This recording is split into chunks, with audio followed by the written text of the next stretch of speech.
It's a house for men who are trying to stay off drugs and alcohol. But does it belong in the middle of a quiet Albuquerque neighborhood? And who's overseeing it? That's what a neighbor wanted to know. And when News 13's Gabrielle Burkhart checked with the city, she got some answers those neighbors may not want to hear.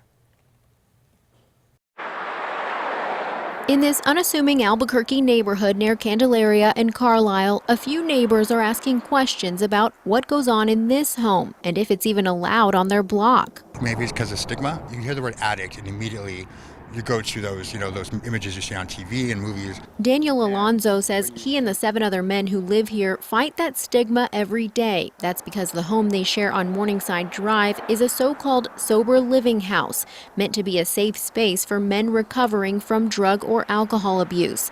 Alonzo was the house manager and says he's almost 2 years clean from meth. I needed a place, like I said, needed a home base that I knew no matter what, I could be safe. There was going to be no drugs, no alcohol. But not everyone in the neighborhood is thrilled by the idea. A neighbor who didn't want to go on camera told News 13 they've had issues with trash, empty liquor bottles, and paraphernalia in their yard, claiming residents from the sober living house left the mess. Are neighbors supposed to be notified of such places in their neighborhood? The neighbor wrote News 13. I honestly don't like living near recovering alcoholics or drug addicts, especially if they're going to degrade my yard and property. The drugs and paraphernalia are all around us. You know what I mean? I see it walking down the streets everywhere I go. Robert Villalobos is the director of Hoffman Hall in Albuquerque. The privately run company has a handful of sober living homes around the city, where just like any other home, its residents pay rent. Morningside has been the first complaint I've had in a long time. If there's even remotely a problem, they call me, and we've always taken care of it. We keep our houses clean and orderly. He says they have strict rules for everyone to follow, and house managers conduct frequent drug and alcohol screenings. Villalobos says if a resident fails, he has 20 minutes to move out. You risk other people's well-being. You will not find any drugs or alcohol in any of my houses. But what about outside oversight? Does the city or state regulate places like this? Brennan Williams is the Planning and Zoning Director for the city of Albuquerque. First, we would need to determine exactly how we would classify the activity.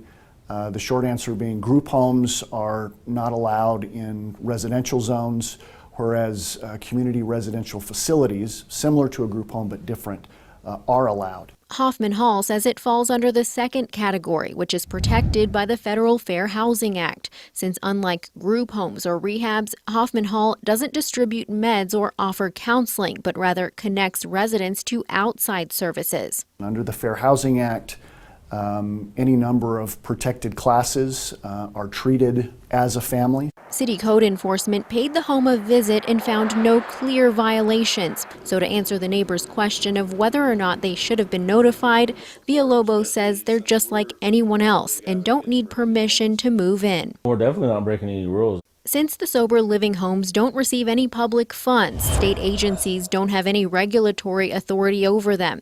But Hoffman Hall says it keeps its own strict policies. We don't accept sex offenders. We don't accept violent criminals. We don't take people from prison. Our houses are safe, sober, and clean. He says the work they do is close to his heart. Nearly 3 years drug-free himself, he says he now spends his days connecting other guys to resources, some who would otherwise be homeless. I help them get jobs. I help them get to meetings every night. I drive people to meetings every single night. The men that live here care about their community and being good neighbors, he says. As addicts, sometimes, we spend a lot of time taking.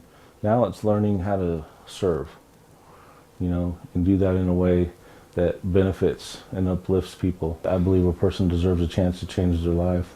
On special assignment, Gabrielle Burkhart, KRQE News 13. Villalobos says Hoffman Hall would welcome more regulations and support from the state. They currently have 8 homes for recovering addicts in Albuquerque. 5 of them are for men, 3 are for women.